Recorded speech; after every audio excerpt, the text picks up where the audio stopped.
And so the language that's on your screen is, as I said, it's been very confusing to applicants, to staff. In one case, we talk about one station for every 50 spaces, then we talk about 4%, and you're kind of all over the place. And so, as Dave mentioned, once a quarter, we bring amendments forward, and we've been doing this for the last 2 years. We rewrote the land development code in 2021, and it became effective in December of 2021. And so our commitment to the council has been that, as we discover issues during implementation, we will bring back amendments to correct those. And so staff put forward an amendment to this section, basically to clean up the language. We weren't proposing any changes whatsoever. We just said, we need to clean the language up because people don't know what this says. We presented that to the council in mid-February at a briefing, and one of the council members raised some questions at that point, going, well, why are we requiring this? This should be a market thing. It should be market driven. We should not be mandating that people do this. There was disagreement from one of the other members. And so we knew that this was going to come forward when we had the public hearing at the beginning of March, and it did. And so were a lot of questions from the council. They ultimately said, all right, we're going to approve all the other amendments in that package, and we're going to take this down. And staff, you need to go back and work on this and come back to us with your next package, which happened to be going to the planning commission 2 weeks later. And so we had about a week to do some research, and I will say there was no consensus from the council. So we had 2 members telling us we should not require this, it should be driven by the market. 2 members who said, no, we think this is something we should be doing. And then we had one who said, well, can you look at incentivizing it instead of mandating it? And then another the mayor asked us for examples of where it had already been installed based on the code requirements that he could go see and how much it costs to do that. I will also say that one of the things that we recognize, especially after we started doing research, is we never defined what electric vehicle ready meant, nor did we define full charging station. And since that wasn't defined, staff has gone with, that means you can plug in a car. That's 120 volt regular outlet. That's all that's all we have ever interpreted this to be. So going back at the request of council, one of the questions we had was what is the impact since this came to being? And I need to go back. And so since December 2021, there are 19 projects that were subject to these requirements that have been approved. And of that, there will be 94 full charging spaces created and 109 EV ready spaces. None of those are complete as of today. They are in various stages of construction, so I cannot identify addresses for you or give you any photos. But the graphic at the bottom of your screen, I will say every graphic just about in this presentation comes from the city of Raleigh, because they did a great electric vehicle guide. And so we took information from them, and I actually did get some information from a developer the day of our public hearing last week for the Planning Commission that I'll share. But so this gives you the unit cost range for the different charger types, as well as the installation cost range. The information, we reached out to several developers of the projects that have been approved. Only one has gotten back to us and said, sure, I'll share with you what I'm learning. And he sent us a spreadsheet from one vendor that he's working with. And basically, I would say those costs are, he's looking at level 2. So I think those costs are kind of in line with what he's looking at. The vendor also estimated the time it would take to recoup his initial investment, and that was 1.1 years. And then they projected over 5 years that he'd be looking at over $100,000 in revenue. So I will take all of that with a grain of salt, because it's a vendor who's trying to sell you something, and I don't know what assumptions are underlying that. But so he did share that. He was also willing to share, as he gets proposals from other vendors, what he finds. His comments to us was that primarily for him, this is not a cost issue. It's more of this is so new.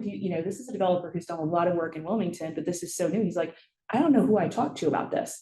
How do I he's like, that's the information I need, is who do I call to get these charging stations? It's a learning process, because it's just not something that they've had to do. So the other, Charlotte also, or Raleigh rather, also included in their guide some information from the city of Denver, which we thought was interesting because this goes towards the concept of future proofing and that basically putting in infrastructure to support the addition of spaces later and showing that it's a lot cheaper to do it at the time you're building than it is to come back and try and retrofit after the fact, which is why we looked at kind of both. The other thing that we did was benchmarking. So the city has a list of, I want to say 10 to 15 cities that we compare ourselves to. So when we're doing major substantive amendments, we'll go and look at how these cities address those same issues.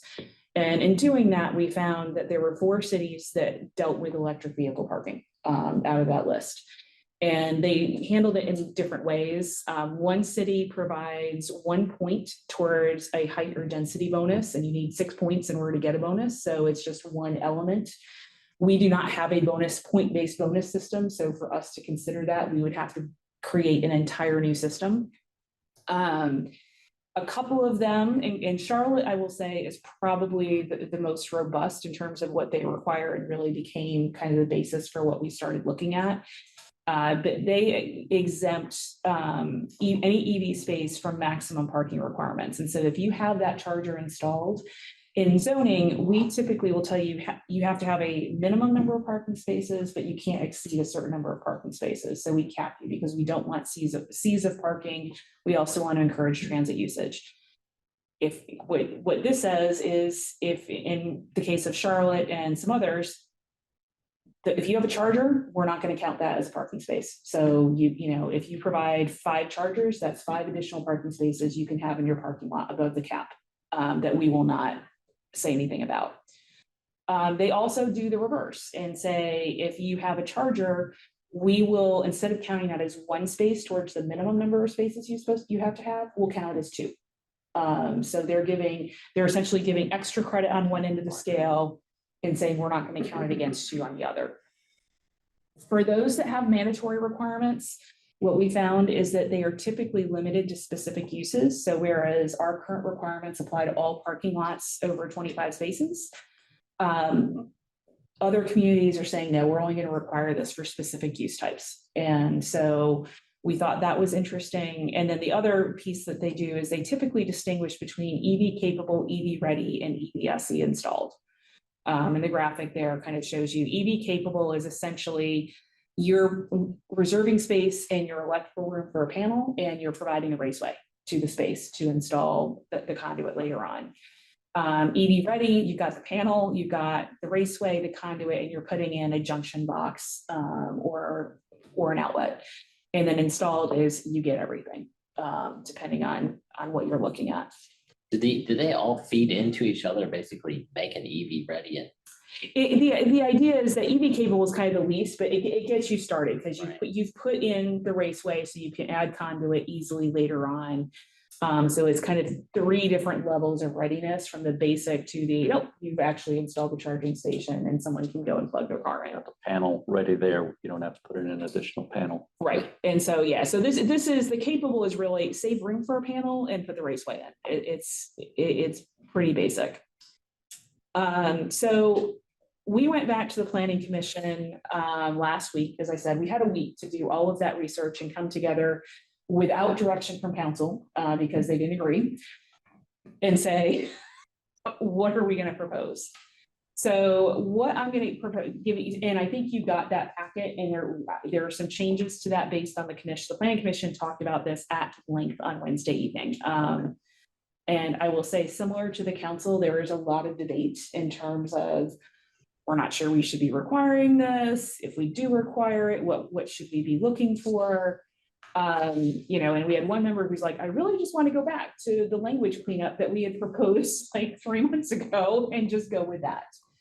But we did do some things that I think they ended up liking in our proposal. So the difference that you'll see on the screen from what you received in advance is we did take out the EV ready. That was something they just thought was like, okay, this is just adding a complicated layer that we don't need to do.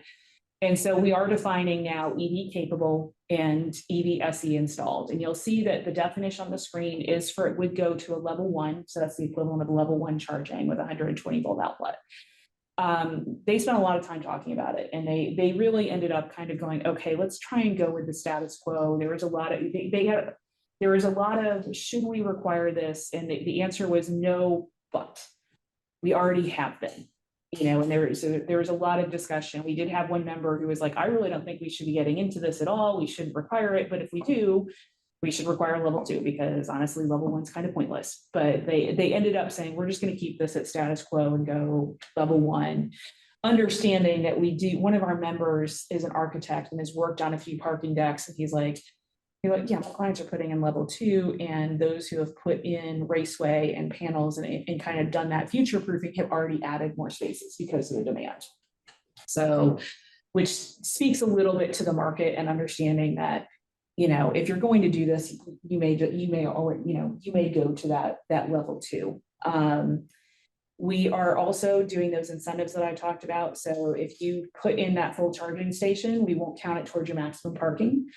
If you put in a full charging station, we're going to count that as 2 spaces towards your minimum. And if you do the EV capable, so that reserving room for an electrical panel and putting in a raceway, it'll count as 1.5 spaces. So trying to provide some incentives for people to do this.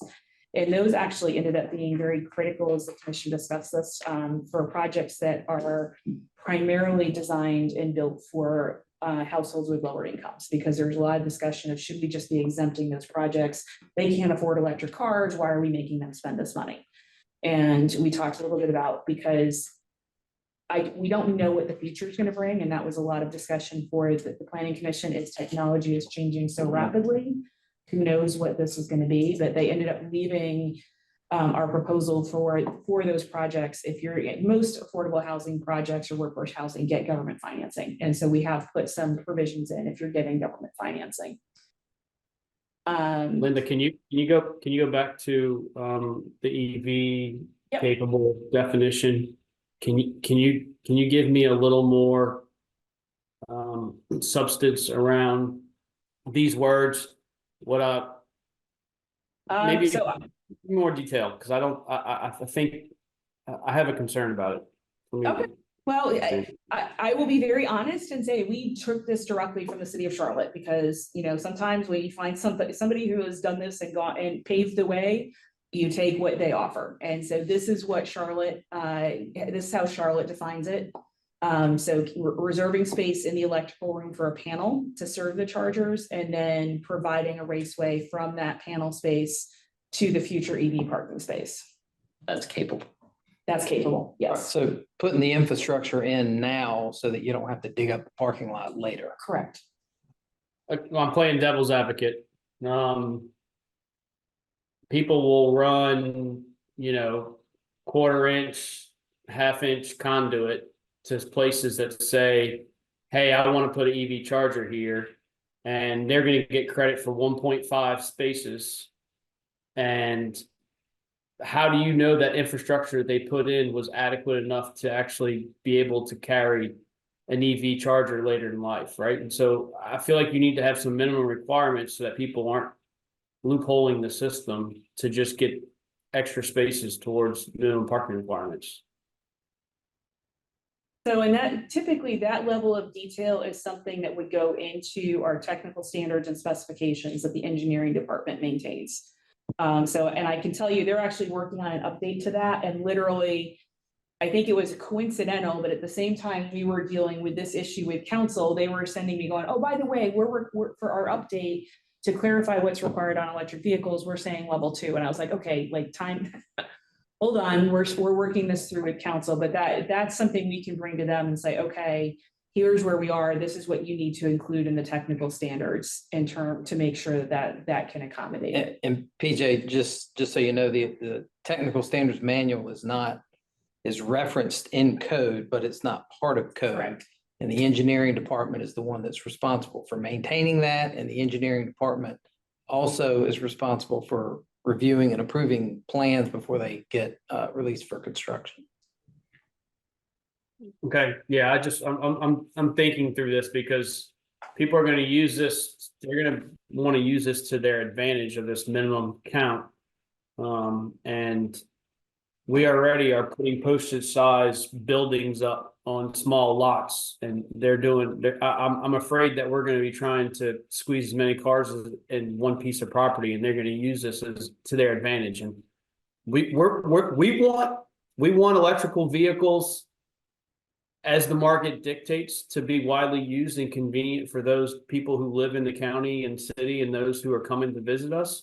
But I don't think we should be using it as a tool to allow for, encourage real estate allotments, right? And trying to put as much as we can on one piece. So I read these definitions and that was the first thing that went through my mind is, oh, how is somebody going to use this to their advantage versus actually for the intended purpose? Good point. Alright. So the next item that is in the new proposal is actually to limit the applicability of the requirements to basically 4 uses. And so the first one is multi-unit dwellings, which gets at essentially people who are renting and don't have the ability, if they buy an electric vehicle, to go home and put that 240 volt outlet in their garage or add any other type of charging. So that so they're being installed and we're providing that opportunity for residents.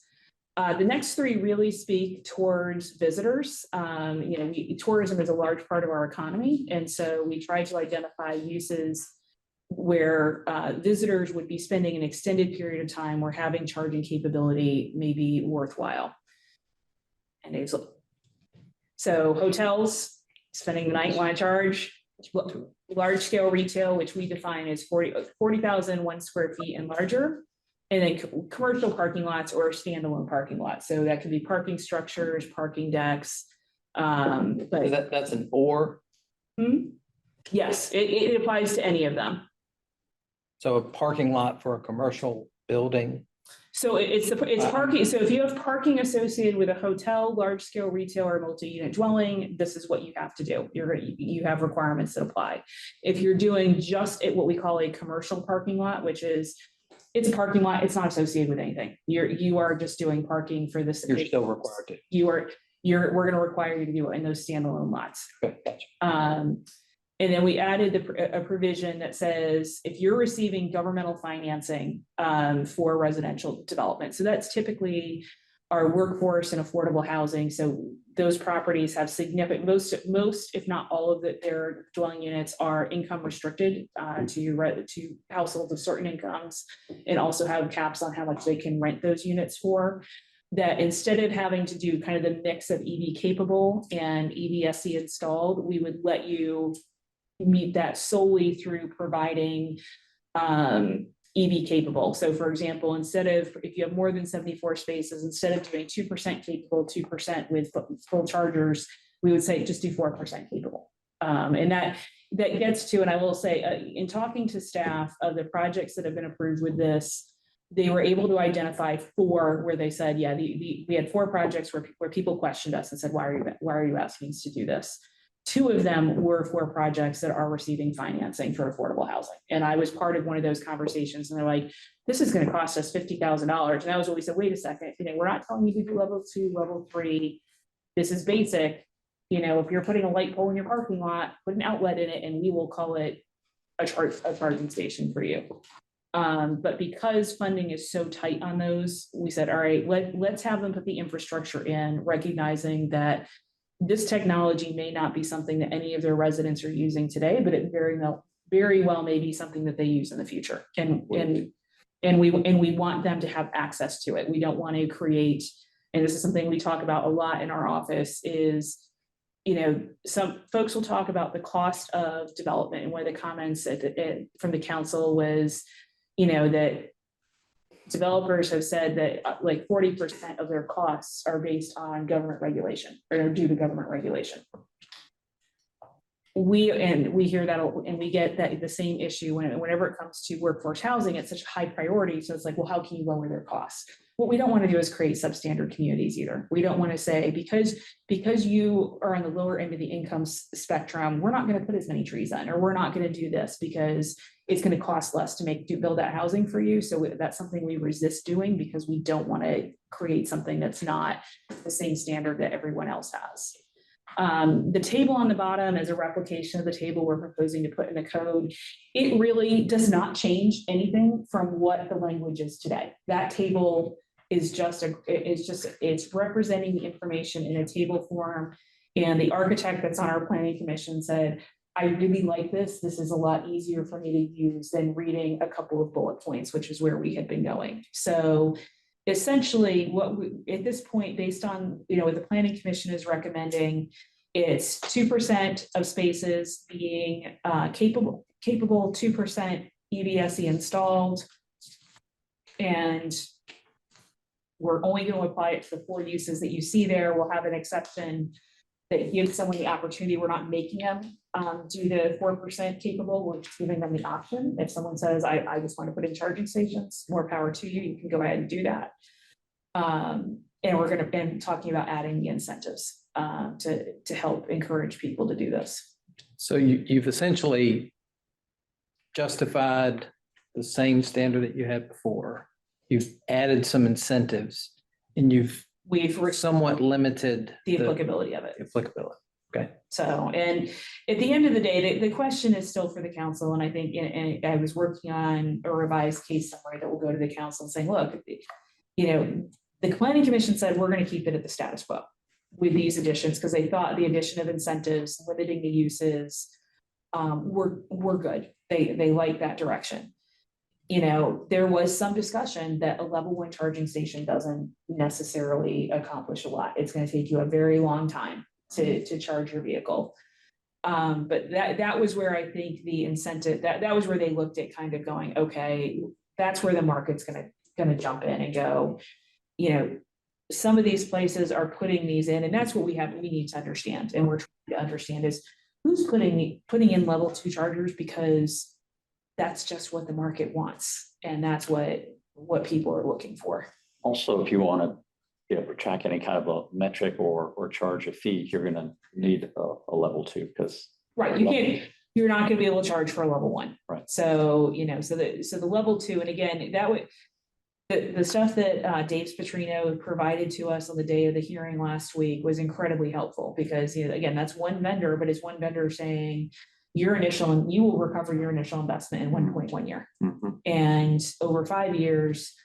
And again, while it was helpful, I think in some ways it also led to a lot of circular discussion for the commission, because it also brings you back to, well, who wouldn't want to do this? If you're going to pull in $100,000 in revenue over 5 years, why would you not do this? But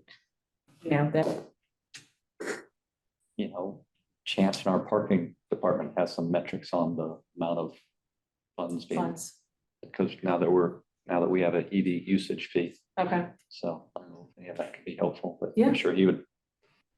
Talk to him about that. And I think he actually, when Dave emailed us, he's like, Chance has been incredibly helpful, because again, he's like, yeah, my issue is not the cost of doing this. It's because I think he recognizes the demand that's going to be there for the types of housing he's building. His issue was, I don't even know where to start on this, because this is so new. This isn't, just call the contractor I usually use and go, how do I find this? How do I manage it?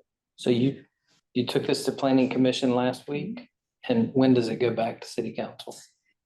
Good question. That really depends on today. So that was, we're looking, normally we would take this back at the first meeting in May. And so, but I know that one of the council members wanted input from this committee before it went back to them.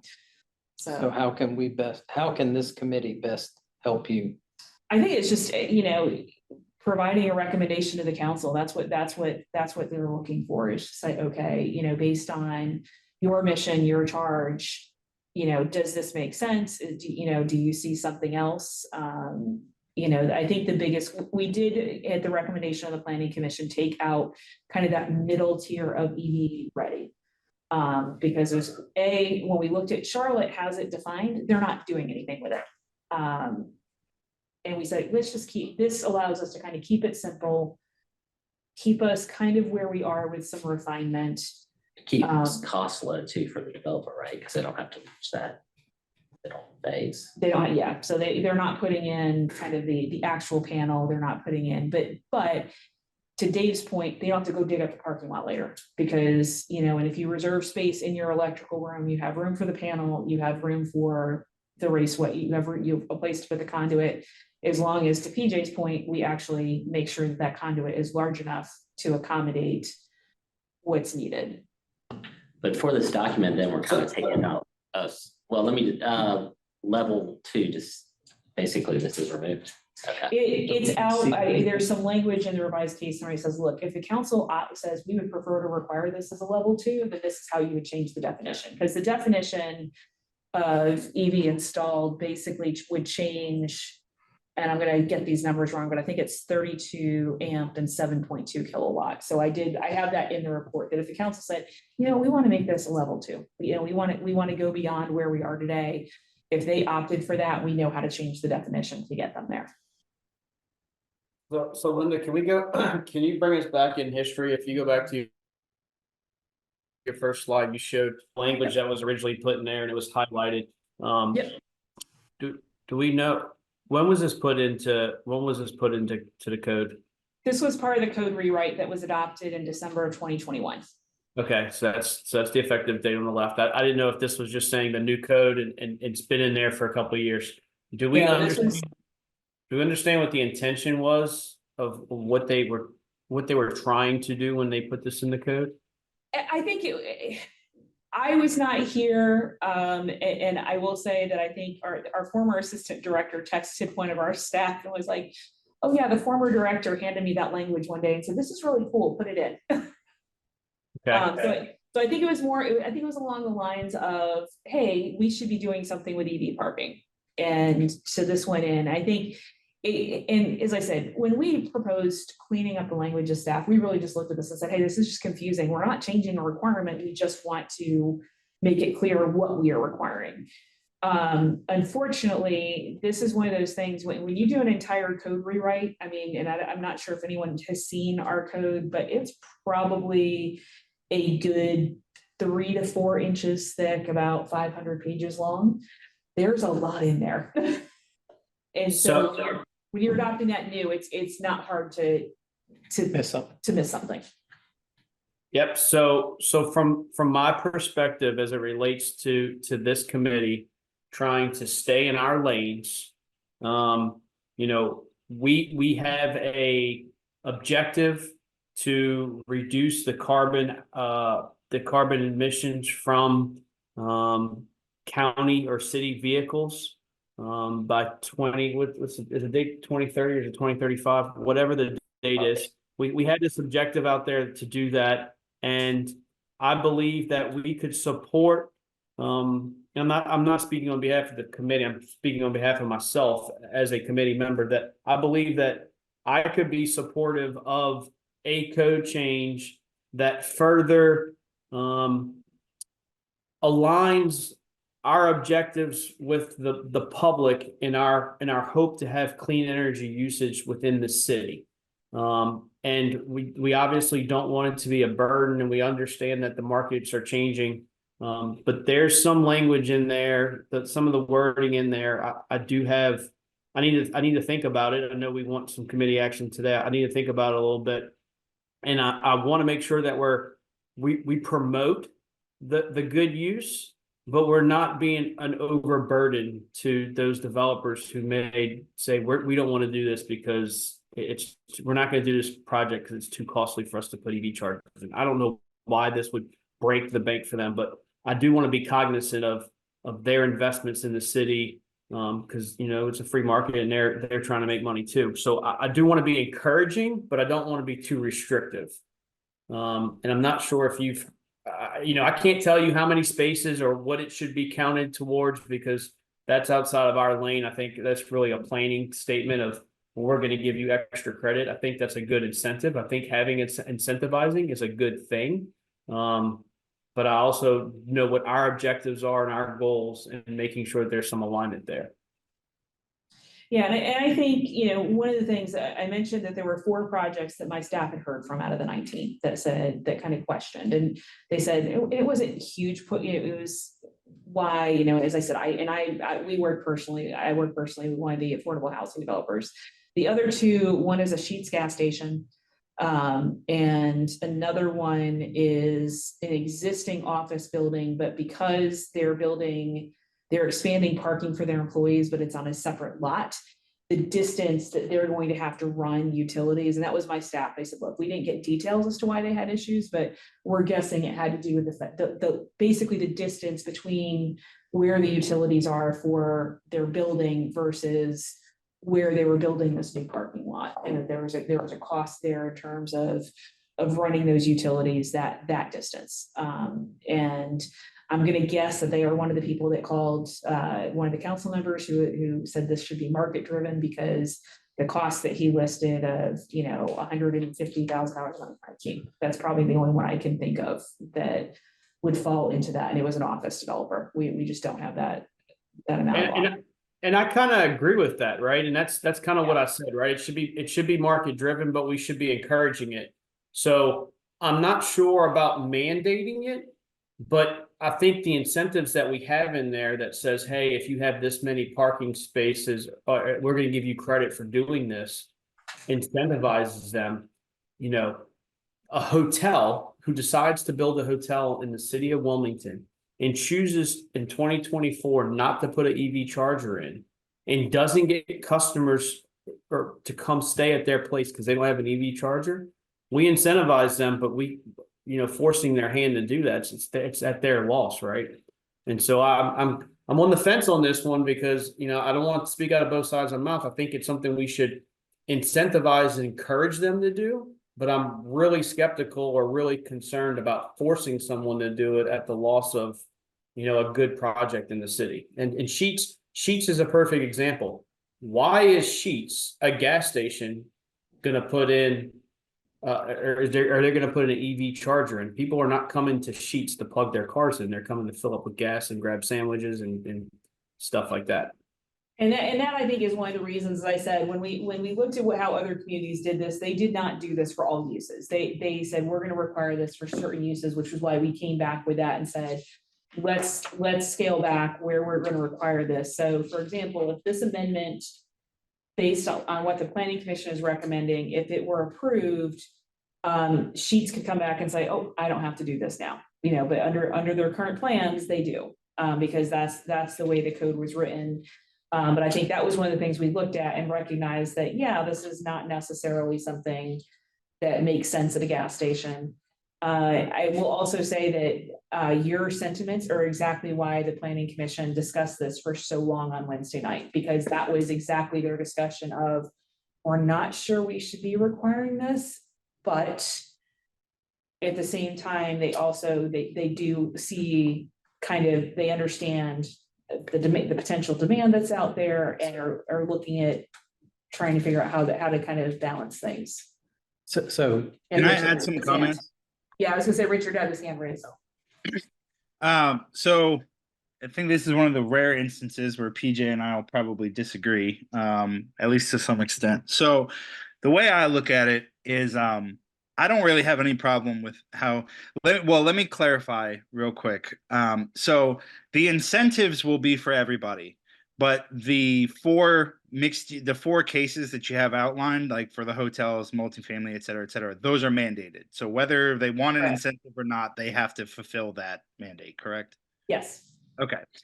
In that case, like, I don't really have any problem with how it's worded now. The way that I look at it is, like, the city of Wilmington made a decision to set these clean energy targets. The city of Wilmington made the decision to have a clean energy task force and then decided to have a clean energy advisory committee, for the purposes of, yes, okay, bringing the city of Wilmington's usage, clean energy, energy usage to clean, but also to set an example and be a driving force moving forward to encourage others. And so I think having a mandate in here for these 4 specific use cases is a way that the city can show that they are being proactive and being leaders as far as trying to encourage the transition away from carbon. So I don't think it's out of line for the city to mandate these specifically in those use cases. I mean, the other things I look at are, you know, Wilmington is the 9th fastest growing city in America. So I don't think we're having a problem with developers not wanting to come here. And, you know, if a couple parking spaces is going to break the bank for them, there's someone else that'll take their place that can definitely afford it. Additionally, you know, can you go back to the slide with the 4 different specific cases?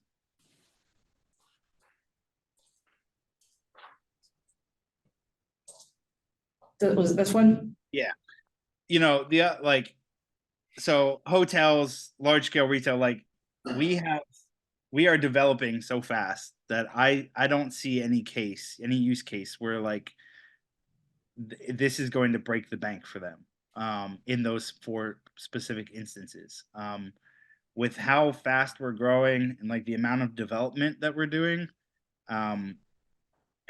I just don't, you know, if we were talking about like a small town that was like really struggling to bring in like businesses and jobs and like a population, like a taxpayer base, like I could understand why there'd be more concern. But for us to be one of the fastest growing cities in America with tons of, you know, our real estate value, I just know my house, the home value is like more than doubled in the 7 years I've owned my home. So like I don't see a solid argument from any of these 4 instances that can really make the argument that like, well, this is going to really break us and we're not going to be able to afford it. And I really think if they do come with that argument, then like either A, they're really bad business people, or B, like there's definitely another company that's going to come behind them and be willing to take on this burden.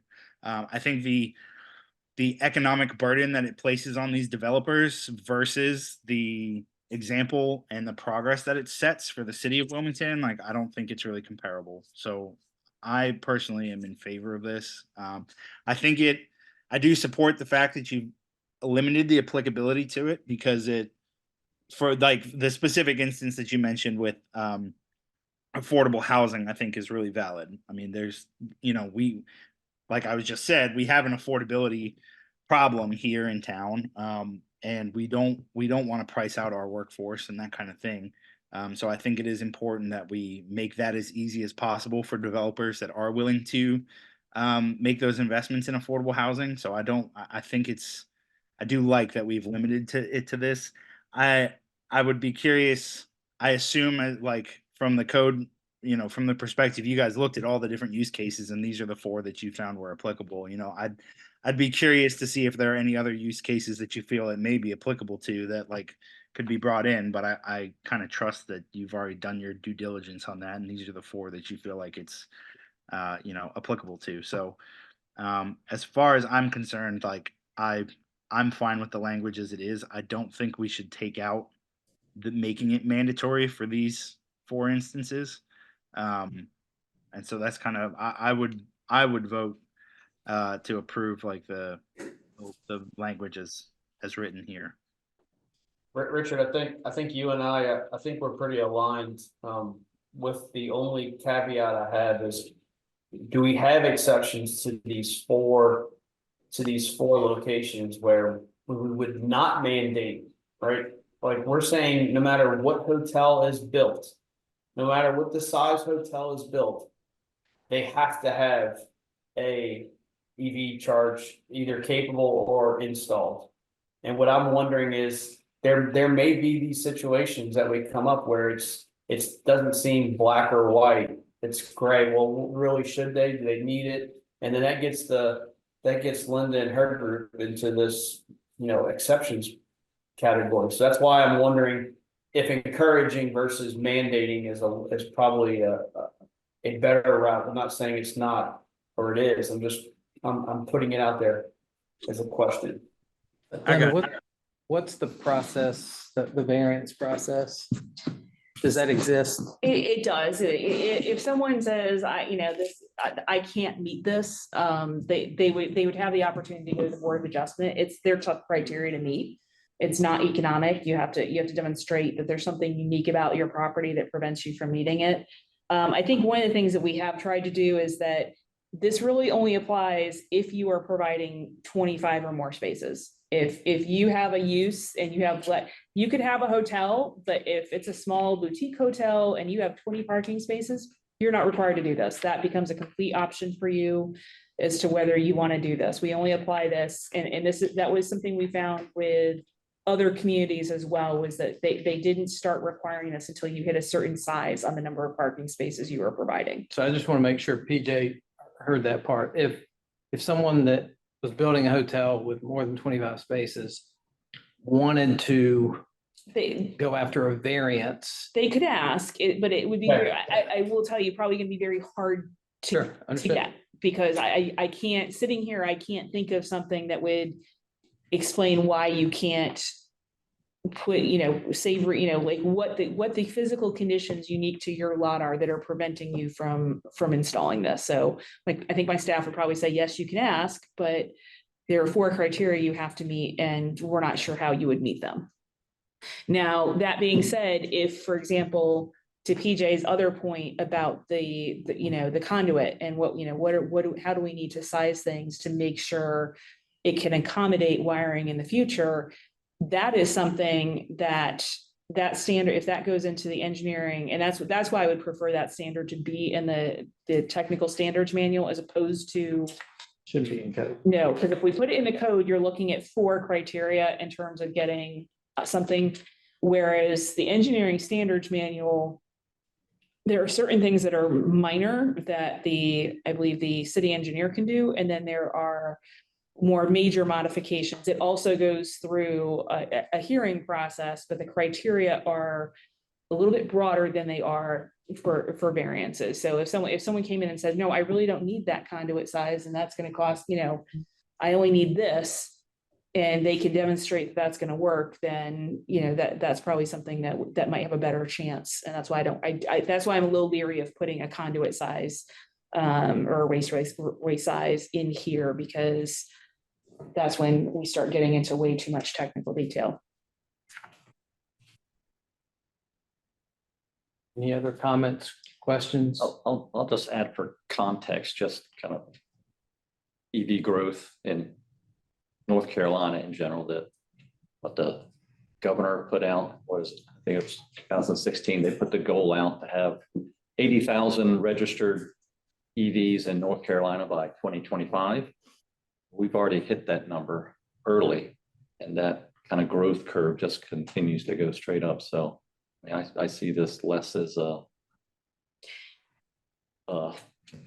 option in the future, more as it's just going to be a need that every large facility is going to have to provide. I mean, the EV growth is just going to continue to skyrocket, I think, as more models come out, they become more affordable, the price parity is closer. So. Well, and I will say the 2 parking decks that were referenced by the architect on the planning commission for projects he worked on, both of those were developed under prior codes, and they installed them because they saw, what they were putting in, they were doing based on their view of the market, saying, we're going to do this because we see this as being a demand for our employees, for other things. So that they put those in, it wasn't a code requirement, but that was an option that they chose to do. In terms of the uses, as I said, we really focused at staff, different communities have targeted different ways. I think one was like multifamily and all non-residential. That would put us right back into the Sheetz gas station. And so we tried to look at it and say, if I'm a visitor to Wilmington, what are some of the uses where I might be spending time, enough time that I might want to charge a vehicle? Sheetz is not it. And so, and in theory, we could have put offices here, but, to me, that was something, again, we tended to focus more on the visitor, and say, look, an office, if you're going to work, you're charging at home, and your employer may opt to do that. I think Live Oak Bank was actually one of the parking deck examples that we got where they put them in because that was something they saw they wanted to do for their employees and saw the demand with their employees. One comment on the residential Mhm. thing. I mean, I understand that's kind of, you've made it just EV capable, price down, but at the same time, you're kind of limiting the resident having access to EV charging stations because they could just put the capable and never actually convert them. And I will say that was another part of the planning commission's discussion of, well, how do we know this is ever going to get installed? And like, we don't. We are providing the ability and we're relying on the residents and the managers of those developments to go, hey, if I have a ton of residents who now have electric vehicles coming to me going, why can't I charge? I need to look at putting that in my budget to add that in the future. But it's not something, as far as we're concerned from a compliance standpoint, as long as you have that space reserved for a panel and you have the raceway, at the time you go to get your certificate of occupancy, we're going to sign off from a final zoning standpoint and say, you've met your burden, and then we're going to let the market take it from there. And hope that there are other places where those folks can go park their cars and get some charging in. So I'm just gonna say we're on item 1 and we're an hour in. We Oh, got yeah, 2 other that's items to go. So I just want to, if there's more discussion, we need to have it. Either make a recommendation or table it, which Linda doesn't want us to do. If you need more time, that's, as I said, I mean, this is something that both the council and the planning commission have spent a lot of time discussing. Sure. And there's a lot of nuance to it. And without having clear direction from the council, because there wasn't consensus, we basically had to pull a lot of information and just give it to people and go, okay, here's the research we've done. This is our best attempt to try and. But you're just take like that. clarifying the language. It is. A lot of this it's clarification. It's limiting. It is adding some incentives. That was one of the requests that we had from one of the council members, was to find incentives. So we went and looked for those opportunities. And there may be future opportunities. As I mentioned, there was one community that does height and density bonuses. That's just something, we don't have a system that's ready-made. If I had a point-based system where I could go, oh, I can just give you, here's another way to earn a point, we could do that. But that's something that would take us time to develop if that were something that we want to move towards in the future. PJ, you had said you need some time to think about, think about the language in this. Would you feel comfortable with us making a recommendation today, or do you want to table it until some time in the future? I mean, do we have to make a recommendation? I hear what we talked about, but what does that really do for the city council and planning commission schedule if we table it? Pushes them back a month would be my guess. So the planning commission's acted. So at this point, they've finalized their recommendation. So at this point, it's just going to be scheduling it for the city council. And So would it be safe to say that what is going to go forward? is what is the planning commission recommendation and what I presented today. Right. So because of what planning commission has already voted on, that's what's going to be presented. And it can be presented with a recommendation from this committee. Or we will table it. Sooner or later. Yes, yep. So I think the one thing that, we will talk to the manager's office about is if we need to table this. Right now, it's wrapped up into a whole package of amendments. I have some other amendments that I really don't want to delay because we have folks waiting on them, particularly with regard to accessory dwelling units. So what we may end up doing is saying, if we want to table this, let's put the rest of the package forward, and then we'll bring this forward as a standalone to the council as a standalone item when it's ready to go. So my personal opinion would just be, since this is the first time city council has actually actively solicited our feedback on anything, I would like to get them a timely response. But I certainly understand your concerns, PJ. So if you feel like you need more time to sit on that, then I'm not going to try and push through a recommendation if you're not comfortable with it yet. Yeah, I mean, I could be comfortable if we had to make it today. I mean, I just, it's a lot of information and I want to make sure that we cover all our bases and, I mean, I didn't have the details behind these other than what we had in the presentation packet to understand the full context. You have Yeah. feedback from any other committee members on how they're leaning? I was just gonna say the PowerPoint helped to understand some things for sure. When I first read it, there's more confusion. The only other thing is if things are gonna change, it would be good to see those, like I said, the level 1, level 2, so we know exactly what we're voting on. And if there's any other text that's gonna change. Yeah, so I did put that in here just so you have that this is based on what the planning commission recommended. These are the definitions Yeah. that would be included and recommended to the council.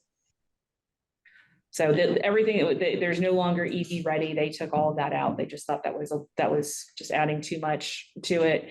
And their recommendation was to leave this at a level 1 for installation, Yeah. knowing that people can opt to install level 2, and that, if you want to have a hope of actually recouping your investment, you're going to have to go with a level 2. And so EV ready space, you're still counting those 1.5, or is that? Nope, it's That's EV right. capable will be 1.5. Yep. Okay, so that's Yep. changed from. And what you- so we put that's listed there. So they, Okay, sorry, yeah, I Yep. didn't see that detail. So No, this that's is okay. everything right here. Okay. Yeah, I'm fine with making the decision today. Yeah, your presentation helped a lot. So, That's- Andrea, are you? That's why we do these. So yeah, Can you go to the, Sorry, a couple people were talking at once. Could you say again? I was just, we were trying to go around the room and just see how the committee members felt about either tabling this and bringing it back to this committee or voting on a recommendation today. I think I'm fine to move forward today based on the information that's been presented. Okay. Thanks. Okay, motion, should I go with the motion to approve? and are we gonna come up with like a statement from the committee that we can provide back to Linda saying, So Yeah. someone would need to make a motion in support or not of the planning commission's recommendation. planning commission's recommendation. So I would like to make that motion. I would want us to include a small, little, very simple thing that just includes some of the reasons why we support that why we support the recommendation from the planning commission. Just something as simple as, we feel it advances the city of Wilmington's goals to be a progressive city, and on the cutting edge of clean energy. We support, limiting these use cases to assist in, affordable housing projects within the community. Something that just kind of reiterates the reasons why we feel like this is a acceptable, like, clarification of the code. But so long as we can provide just some little bullet point or whatever, my little statement with that, like, then I would make the motion that we move to approve support the recommendation from the planning committee. I can come up with a statement within, by tomorrow, saying, Yeah. so, listing a few bullets in there, kind of, for statements in there, why we're in support of it, but containing your basic gist of what you just said, Richard. In that case, I'd make that motion. We need a second if we're Second gonna. that motion. And just, Do a roll call vote because we're on Zoom. Well, so any other discussion on that motion? No, okay, roll call then. Okay, roll call. Sean Sullivan, aye. Val Jean Estes, aye. Rich Smith, aye. Andrea, Andrea Bennett, aye. PJ. Does it have to be unanimous to pass? No, I don't believe it does. Well, then I'll vote no just to be the odd man out. Okay. Yeah. Well, if you have any comments, PJ, over the course, we're building this statement tomorrow, just let us know. Yeah, I mean, I'm on board with it. I just don't, I want more time, right?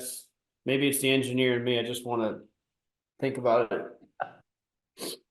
And Fair I enough. like, I want to, just as a committee member, I just want to say like that I support PJ's, intent, that I agree, obviously the more time we have to review anything, the better.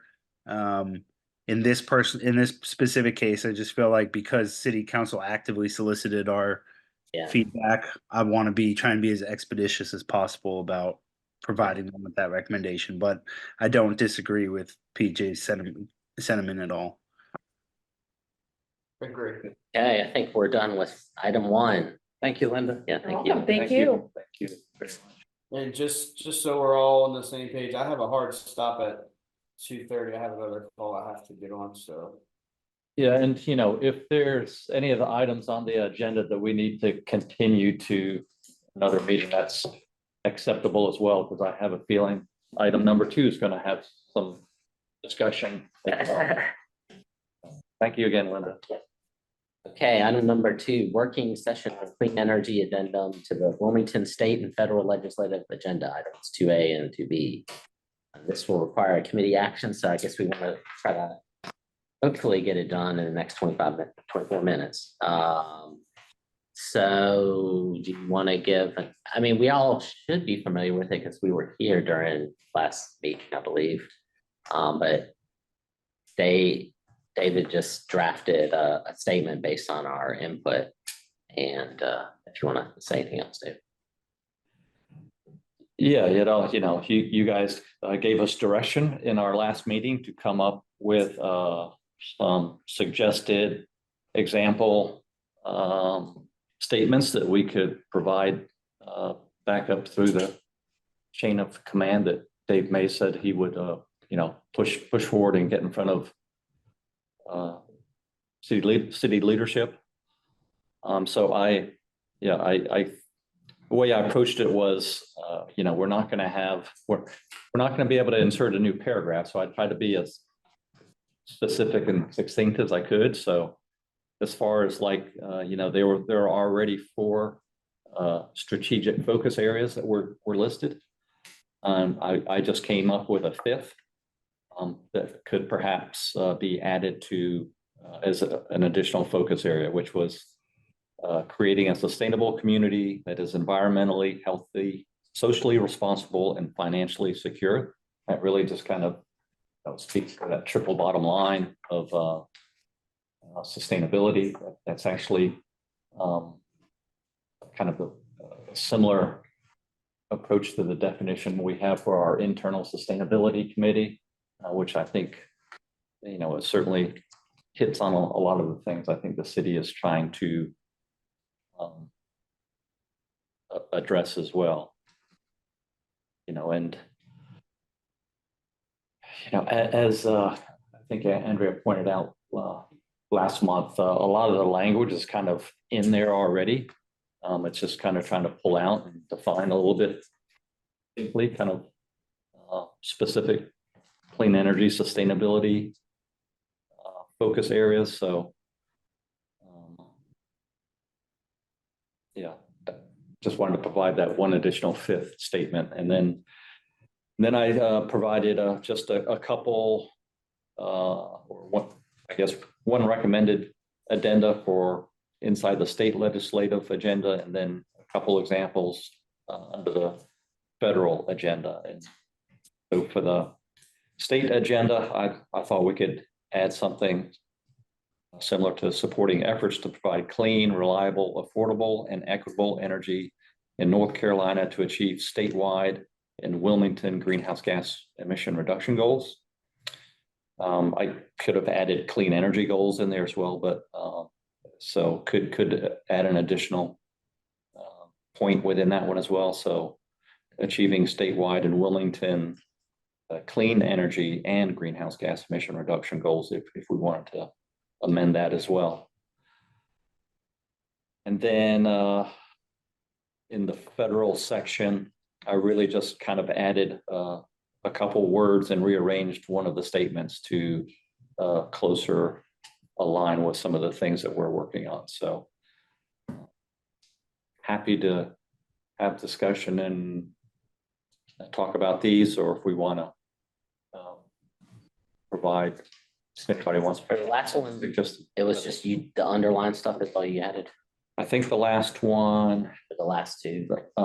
the very last bullet, I think I rearranged the wording a little bit as well. Okay. You can see, I think I provided the original bullet in resolution statement. I think it, which one was that under the original? It really kind of wanted to focus on doing things before, focus on doing things we could prior to storms as opposed to waiting until afterwards. So whatever we can do to strengthen resilience within the city as opposed to just doing post-disaster efforts. Yeah, I really just wanted to provide these examples and then get the discussion flowing about if these are acceptable, or if we want to add things, change, whatever. So.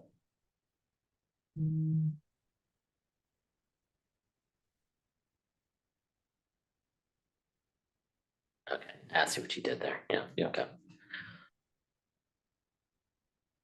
It looks good. I mean, yeah, do you think saying stuff like greenhouse gas is gonna cause a big stir? Like we did some of our carbon plan stuff? That's why I suggest we could also add, our clean energy goals as well. Again, those things are still are so intertwined with each other. I know, yeah. If we're impacting our clean energy, it's obviously going to impact our greenhouse gas emissions as well.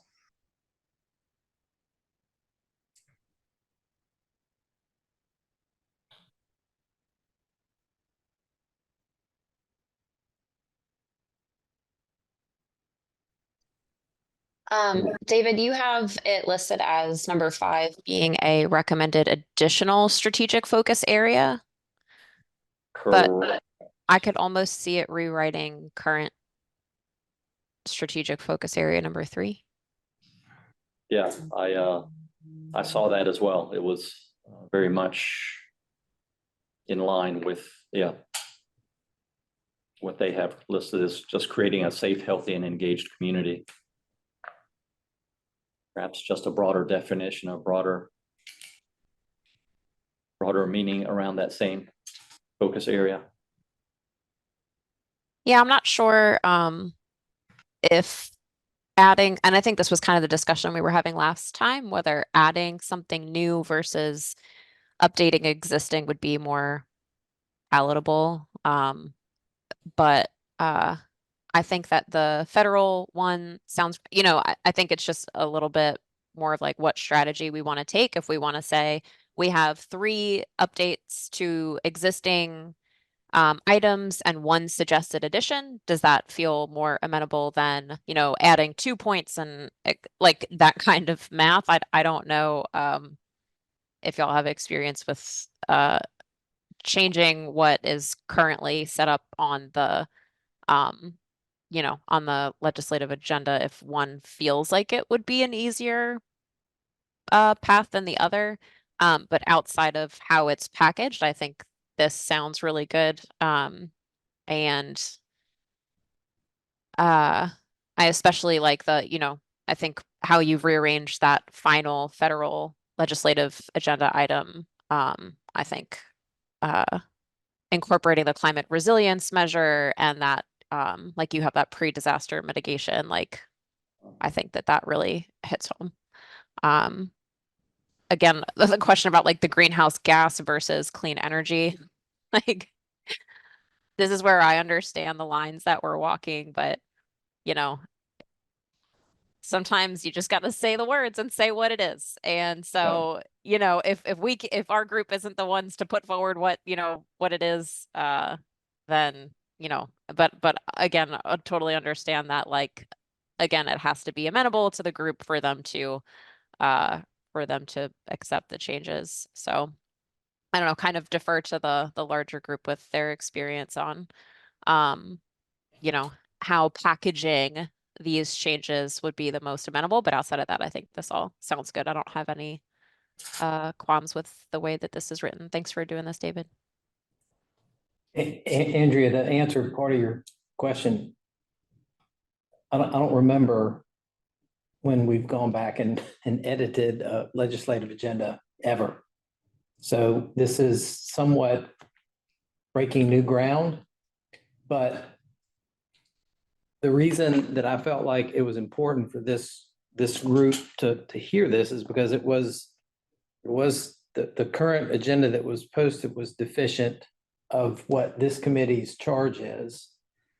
And if nothing else, if we come up with a recommendation from this committee, we send it forth and they don't do anything, at least they've heard that you're interested in participating in the process, right? For sure. Yeah. Well, before we could even have this meeting, they're already soliciting information from this committee, right? For the item that we just talked about before. Yeah. So the composition of the council has changed. Mm-hmm. Yeah. And there is some awareness from the council about what this committee is supposed to be doing. And all of that is a good thing.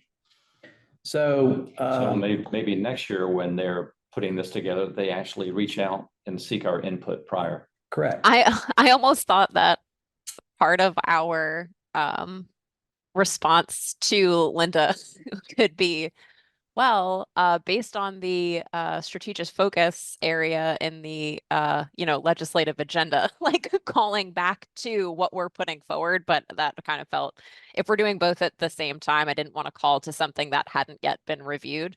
But you know, I think that those things tie together, that like that we're talking the talk and walking the walk, that like whatever you come to us for feedback on, our messaging is going to be the same, that these are the priorities and what we're trying to work towards. But since we haven't put these forward yet, it made sense not to quite refer to them yet for Linda. But I think that all makes sense.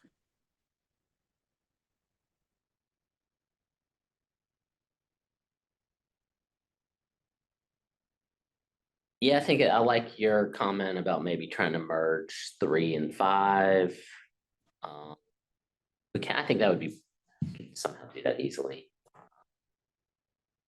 Yeah, I think the only other question is, just, you know, greenhouse gas, where, I mean, I can't imagine they're gonna have a big issue with the last bullet point. I mean, that seems pretty straightforward. And then the other two are just like basically saying greenhouse gas.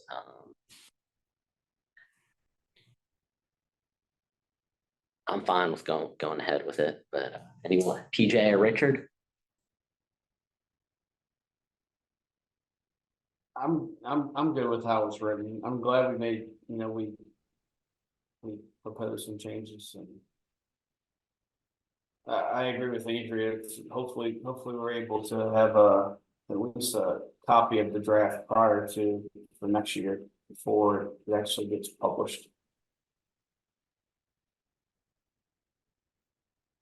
Yeah, no feedback from me. I'm good with it as written as well.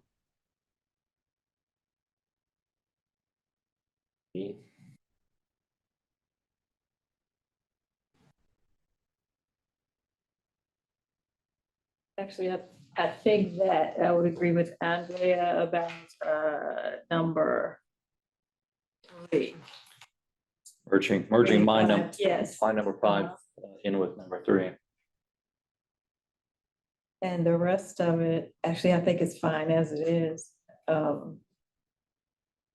think you mentioned adding clean energy Yeah. to, Just add clean energy and right in front of greenhouse gas emission. okay, yeah.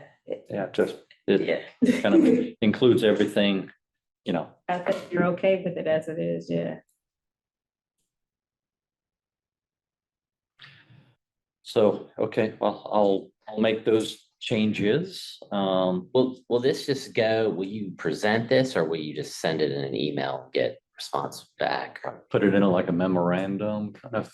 This will be a memo to the city manager's office, Okay, and they will decide how to take it forward. yeah, I mean, I think we could put like PJ's comment too, like, even if you can't put it into this year's, we'd like to at least provide feedback for the next year's.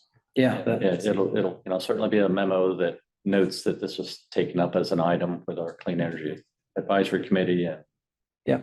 voted to include these changes, additions to the legislative agenda. Great. Less discussion than I thought. All right, do I have to say, Yes. motion to approve? I'll approve, second that. I'll second it. All right, Sean Sullivan, aye. Mel G. Estes, aye. Aye. PJ Clement. Andrea Bennett, aye. Rich Smith, aye. All right, unanimous there.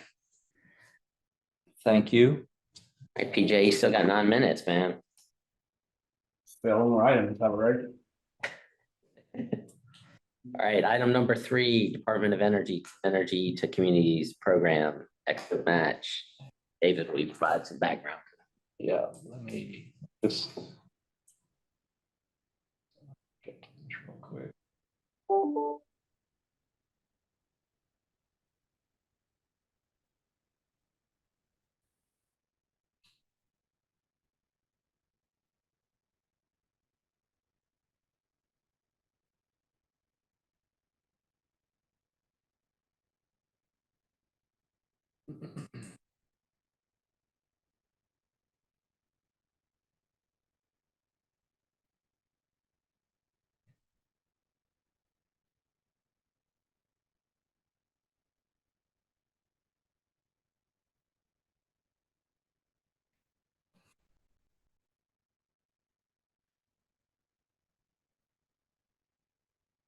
Can y'all see that or still sharing the screen?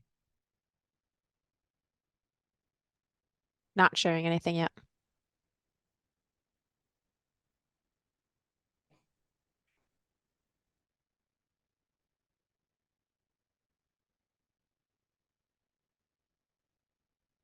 Yeah, so. Yeah. this- Now it's starting. Okay, great. Yeah, this was just an opportunity that came across my desk, just in regard to another program that's being provided through the National Renewable Energy Lab. It's just an opportunity to provide a free short-term technical assistance. And really just kind of wanted to kind of highlight some of the example projects that have been done in other areas. And just see if it's something that we want to explore as we're, looking to achieve our clean energy goals. If this would be an opportunity for us to get some technical assistance help in, perhaps exploring some areas we may not be thinking of. So these are, I think they'll provide up to 40 to 60 hours of technical assistance. So it's not like a huge time commitment on our part or, ongoing efforts, but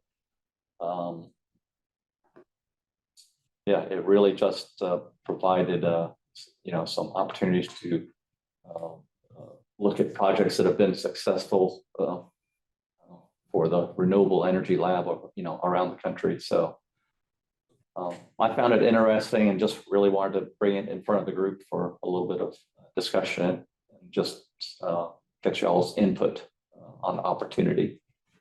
David, could you move that So, out of the way?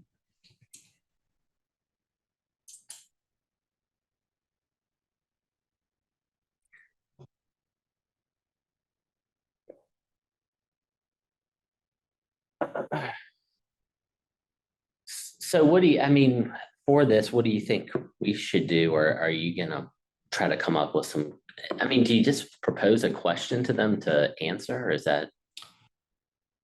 Yeah, I think they would come in and, look to see what we've already done, what our goals are, some of the steps that we're currently considering to take. I'm sure they would look at the, landscape, clean energy landscape, in the region, state and region. So this is basically consulting hours to, Yeah, they just provide technical expertise and,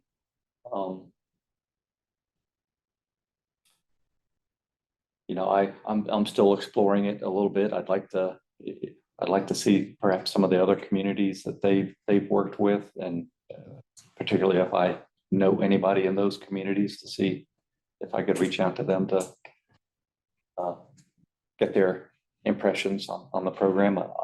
I'm not sure if they've done this in the past or if it's brand new, but it's this is all being provided by the federal funds that are coming down the line. So Department of Energy has created this opportunity to provide technical expertise to cities. I'm sure it would just probably be all virtual. I don't think it would be anybody coming here live or anything. Probably just reviewing things that we're currently doing here within the city, and providing their thoughts on ways to help us achieve our clean energy goals most efficiently. Can you scroll down a little bit so I could read a couple of the bullet points under financing? Yeah. One thing that occurs to me, I think this sounds really interesting, especially for, looking at the equity piece. I like how it says we need expert input as we design resilience hubs in our community and things like that. I feel like something that we have talked about having outside consulting in the past is how to kind of calculate and display an ROI for city council, that based on, essentially what we're recommending, how you can provide that, whether it's like a price point or some sort of per person or per car, per house, or however you potentially can package that return on investment kind of value to council. So I don't know if that's something that they do, but that's just what comes to mind most immediately for me. Yeah, that's one of the things we're working on with our building policy right now, is that very question.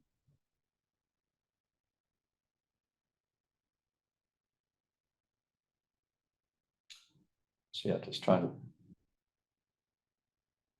give you all a scroll through here to kind of see what all this program is about. What do you need related to this, Dave?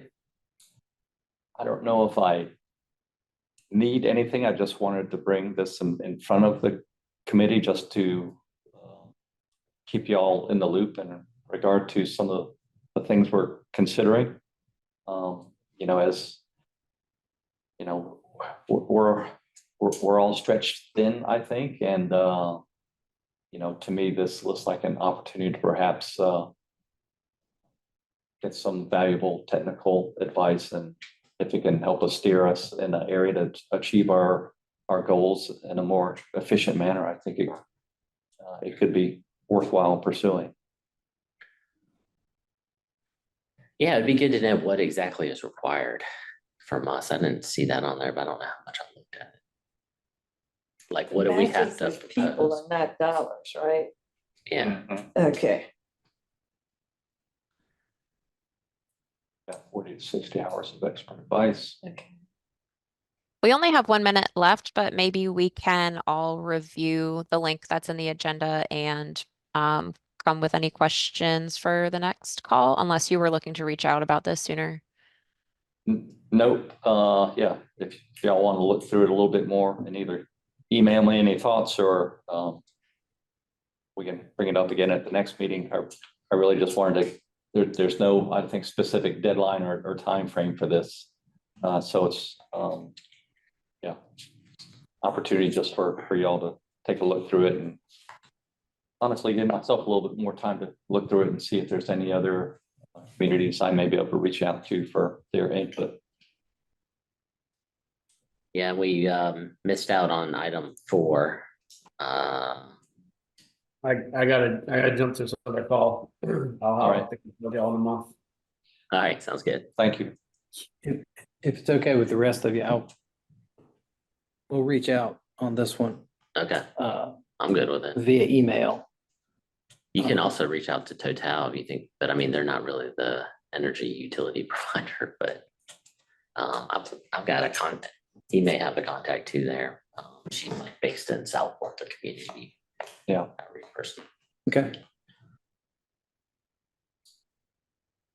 Thanks, y'all. I think we're at the end Yeah, of our meeting, so we can certainly, talk about item 4 more next meeting. Adjourned. meeting adjourned, everyone. All right. Thank y'all. Thanks, everybody. Bye. Bye.